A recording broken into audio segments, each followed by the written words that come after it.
My name is Rhett. We're at Spearmint Rhino in Dallas, Texas. I've been in the business 15 years. Worked for 2 different companies. In that 15 years, I've operated or had a hand in operating and helped operate strip clubs all over the country. 2020 happens, COVID-19 breaks out. Rhett, what was your first thoughts when it came to your clubs? I was optimistic about, being able to power through a lot of this. I didn't think it'd last as long as it has, and I didn't think we would be so far behind in operating. I mean, there's clubs that haven't opened since they've closed. There's clubs that have opened then closed again. So it's been frustrating. It's been a battle. It's been a battle between understanding the situation completely and knowing you've got to be careful, and then wanting to open and make sure that single moms and your wait staff and your bar staff and all these people can really take care of themselves. So it's been a challenge mentally. I mean, when you're in a position where you take care of people all the time, and it kind of makes it hard to do that job when you can't even open. So what was the first priority when it came to your employees? Probably checking in, making sure that, they're checking in with the staff as well. Hey guys, you good? Yeah, we're just hanging out. Let us know, boss, and then you don't really know much more than, So like for their mental health? Yeah. Cause I know what I was going through, and then, kind of being aware of, the situation, that they're going through the same thing. So you kind of had to champion the, some power through that kind of stuff, a couple rah-rah speeches here and there, and, kind of helping out people. Hey man, thanks for calling. I really appreciate it. I was having a bad day, okay, thank God I called, that kind of stuff. So talk about your experience, quarantine, isolation, where, and what was it like for you? So yeah, everything shut down all at once, within, weeks of each other. So it was like, hey, and we didn't get much notice. So from the jump, it was, hey, close the club today, in a couple of instances, like, hey, you got to close by 5, and here it is 1 o'clock. So it's, largely it was a rush to shut down. So and then not having any more information, you just kind of went home and expected the staff to do the same. I know the first 2 weeks I was anxious to get back to work and still being optimistic, and then that month goes by and you kind of have your ebbs and flows. You start sleeping in a little later, you start wondering if it's okay to have a drink at noon, that kind of thing. So you're like, oh man, so kind of run through the paces, and maybe, all those things you wanted to do, Rosetta Stone, maybe pick up some Spanish. You don't, end up doing that, but, so I got pretty good at walking around the neighborhood, cooking, yeah. So you occupy your time. Did some honey-do lists around the house. So, but yeah, I mean, months, came and went, and then, you get a phone call like, hey, guess what? We found a way to open, this location. Let's expand on that. And then you kind of get stuck on, you have this optimism, and then you kind of read up on it, and you just can't open. You can't operate as a restaurant and close at 11 and really make any money and have it with a purpose, so you had to make those decisions a few times, which is disappointing, because you want to get people back to work, and you want them, again, I mean, your biggest thing is the people in this business, make the world grow. They're not coming to the club to see me, they're coming to enjoy themselves, have a good time. So the biggest question is when we open, are those people going to come right back, and is it going to be normal? And in every sense of the word, the clubs that are operating are not operating normally at all, so it's been frustrating with the clubs that are opening. I feel like I've worked 10 times harder operating, 2 clubs that we have open right now, 3, 4, than it was when it was a dozen. So it's been bananas, What's the process like for you in determining when to open and when not to? So what you have to do is you have to find the guidelines that are set by every governor. So in a different state, you have a different governor, and that guy has a different idea and of what his state needs. And then so Dallas, we're operating, as a restaurant. We do have a kitchen, and we're we're taking temperatures at the door, which restaurants aren't even doing, but so you kind of have to follow these guidelines, but we can stay open later, and as long as the kitchens are operating.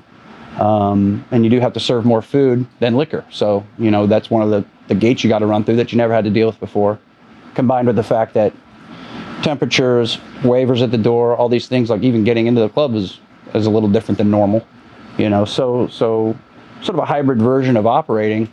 And then, you have this like scenario in Iowa, and then, like West Palm Beach has never allowed it to go to phase 2.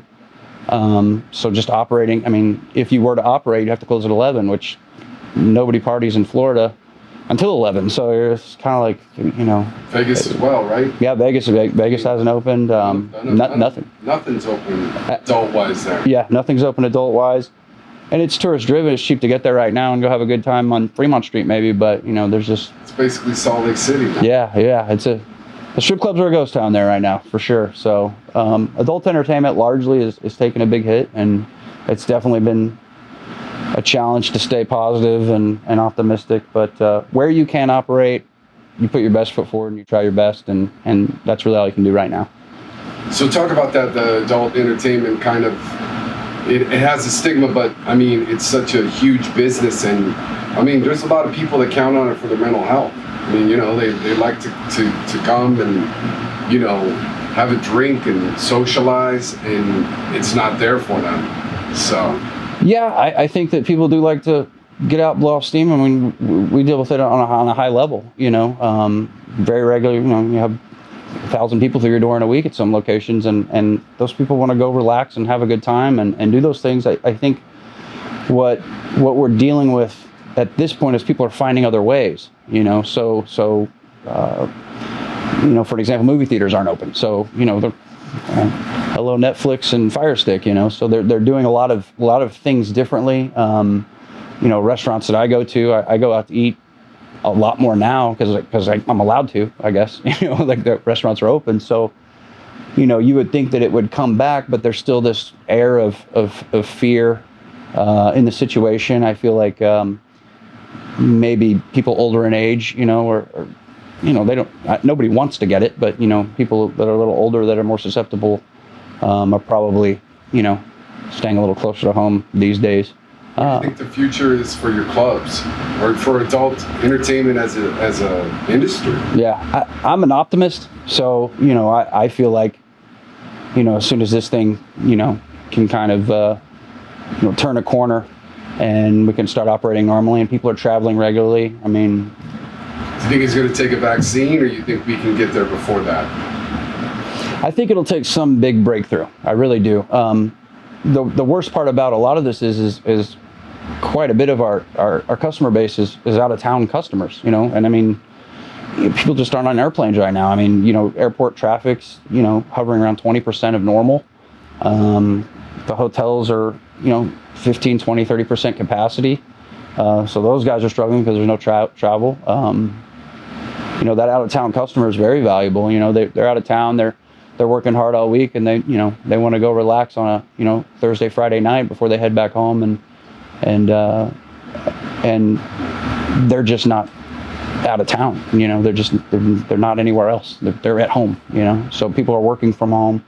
I think if that dynamic stays, there'll be a shift in what people are doing. As far as assistance from the government, were you able to get any for the clubs? Well, specifically with PPP? We weren't, for a number of reasons. They didn't offer the help to adult entertainment businesses, so we missed out on that, unfortunately. That would have been a great help for, a lot of those loans were going to go to, some payroll and stuff like that. We would have been able to offer a lot of our staff a lifeline. Fortunately, there was enough of the unemployment situation and that came through. That pandemic unemployment, right? Yeah, for yeah. Gig workers? Yeah. So they qualified for that? So specifically for the dancers, I'm not 100% sure what they did. The bar staff, wait staff, management, hourly employees were able to take advantage of it. For the dancers, probably the biggest unfortunate part of that, I don't know of very many that were able to get it.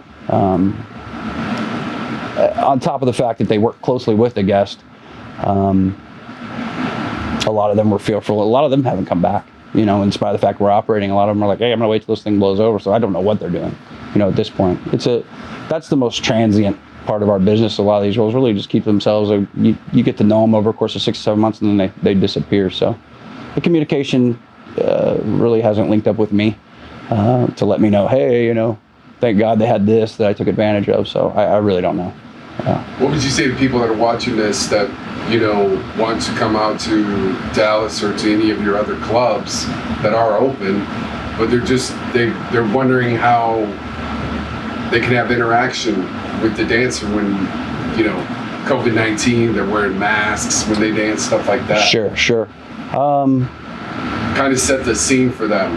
Right. Specifically in the markets that we're operating as a restaurant. So this would be about as relatively safe as going out to eat. We take everyone's temperature. I feel like we're doing a little more than a restaurant does. Anybody that's over 100 degrees isn't allowed to come in.